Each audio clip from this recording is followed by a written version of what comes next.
Assalamualaikum warahmatullahi wabarakatuh. Perkenalkan, nama saya Muhammad Rizky Santoso dengan NIM B100220186. Di sini saya akan mempresentasikan hasil artikel saya yang berjudul Strategi Diferensiasi Produk dan Penetrasi Pasar B2B dengan kasus ekspansi pemasok sayur dari Wonogiri ke Kota Solo. Sebelum melakukan presentasi lebih lanjut, apabila Bapak dosen dan teman-teman semua yang memiliki usaha catering, rumah makan, ataupun usaha yang membutuhkan pasokan sayur yang banyak ataupun sedikit, bisa langsung pesan ke saya. Terima kasih.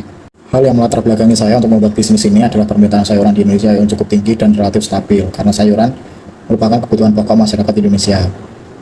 Tawangmangu sebagai daerah dataran tinggi memiliki keunggulan kompetitif dengan kualitas sayur yang lebih segar, warna cerah, dan ukuran yang proporsional. Di sisi lain, Kota Solo memiliki potensi pasar yang sangat tinggi, terutama di segmen HoReCa, yaitu hotel, restoran, dan catering, yang membutuhkan pasokan dalam jumlah stabil dan berkualitas. Namun rantai pasok konvensional yang masih terjadi terlalu panjang, mulai dari petani, pengepul, pedagang besar, hingga konsumen, yang sering menurunkan kualitas produk dan menyebabkan ketidakstabilan harga. Karena itu dibutuhkan strategi yang fokus pada kualitas, distribusi yang efisien, serta pendekatan pemasaran yang sesuai dengan karakter pasar B2B. Ekspansi pemasok sayur dari Wonogiri ke Kota Solo ini dianggap logis karena potensi pasarnya yang besar dan jarak pengiriman relatif dekat. Kemudian ada tinjauan pustaka yang pertama adalah pasar B2B, business to business. Pasar bisnis to bisnis adalah transaksi antara bisnis, bukan pedagang konsumen langsung. Ciri utamanya adalah pembelian dalam volume besar, hubungan jangka panjang, keputusan pembelian rasional, dan adanya negosiasi kontrak. Di pasar B2B, kepercayaan, konsistensi kualitas, dan ketepatan waktu jauh lebih penting dibandingkan harga semata. Kemudian strategi diferensiasi produk bertujuan untuk menciptakan keunikan pada produk sehingga lebih bernilai dibandingkan pesaing. Dalam konteks sayuran, diferensiasi berupa kesegaran, kebersihan, ukuran yang proporsional, kemasan higienis, serta branding yang jelas. Strategi ini membantu menghindari perang harga dan membangun loyalitas pelanggan, terutama untuk segmen yang mengutamakan kualitas seperti HoReCa. Kemudian strategi penetrasi pasar merupakan upaya memperluas pangsa pasar melalui promosi intensif dan peningkatan distribusi serta memperkuat hubungan dengan pelanggan. Dalam agribisnis sayuran, penetrasi dapat dilakukan dengan memperbanyak titik distribusi, rutin menawarkan sampel, dan melakukan komunikasi aktif agar pelanggan tetap loyal dan meningkatkan volume pembelian. Kemudian ada strategi pemasaran digital yang digunakan sebagai alat untuk menjangkau pelanggan lebih luas dengan biaya rendah. WhatsApp bisnis dan Instagram berfungsi untuk katalog produk, dokumentasi kualitas sayur, dan membangun kepercayaan. Strategi digital mendukung diferensiasi dan penetrasi karena memperkuat citra profesional serta membutuhkan komunikasi dua arah dengan calon mitra bisnis. Kemudian keunggulan kompetitif.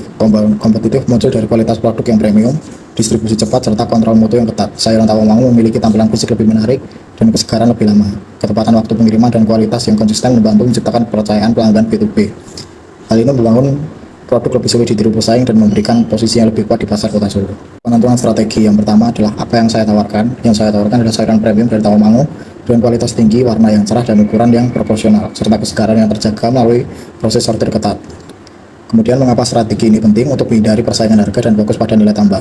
Segmen HoReCa lebih menghargai kualitas dan konsistensi sehingga diferensiasi menjadi kunci.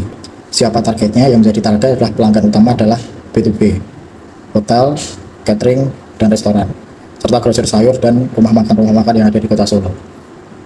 Pelanggan B2C menjadi target sekunder setelah pemasaran digital diperkuat. Fokus ekspansi ini akan dilakukan di Kota Solo, dipilih karena potensinya besar dan jaraknya yang dekat dengan Tawangmangu, sehingga pengiriman cepat dan kualitas terjaga. Bagaimana mekanisme ini akan dilakukan? Mekanisme distribusi dilakukan langsung dari Tawangmangu ke Solo menggunakan pick up. Pengiriman dilakukan mulai dari jam 3 pagi. Sebelum berangkat dilakukan quality control agar hanya produk terbaik yang dikirim, atau bahkan bisa dilakukan pengiriman sesuai permintaan pelanggan. Ekspansi dilakukan dalam 3 fase utama. Yang pertama, 1-2 bulan, yaitu uji coba sampling, evaluasi logistik. Kemudian fase kedua 3-6 bulan, kita melihat pertumbuhan, penambahan mitra B2B, dan optimasi digital marketing. Kemudian fase ketiga adalah 6-12 bulan, yaitu melihat konsolidasi, kontrak jangka panjang, dan penambahan variasi produk yang ditawarkan pada segmen HoReCa. Kemudian ada tantangan dan hambatan.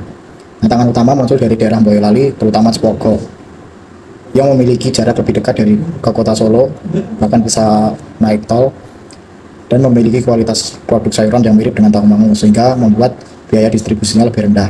Hambatan lainnya adalah datang dari keterbatasan logistik jarak jauh. Walaupun digital marketing menjanjikan potensi pasar yang lebih luas, namun sayuran tidak bisa dikirimkan dengan jarak yang jauh karena sayuran akan mudah layu ketika dalam perjalanan, bahkan bisa rusak ketika sampai tujuan yang membuat pelanggan menjadi tidak suka. Literasi digital pelaku usaha juga masih rendah sehingga pemanfaatan digital marketing belum maksimal. Keberhasilan dan dampak. Strategi ini cukup efektif dalam menjangkau pasar Solo karena didukung kualitas produk dan distribusi cepat. Digital marketing memperkuat citra profesional dan mempermudah komunikasi. Namun untuk ekspansi lebih jauh, perbaikan logistik masih dibutuhkan. Secara keseluruhan strategi ini mampu meningkatkan kepercayaan pelanggan, volume penjualan, dan stabilitas usaha. Sekian presentasi dari saya. Apabila ada salah kata, saya mohon maaf. Sebelum saya tutup, apabila kalian semua Bapak dosen yang memiliki usaha rumah makan, catering ataupun rumah makan kecil-kecilan yang membutuhkan pasokan sayur, bisa langsung pesan ke saya saja. Aman. Terima kasih. Wassalamualaikum warahmatullahi wabarakatuh.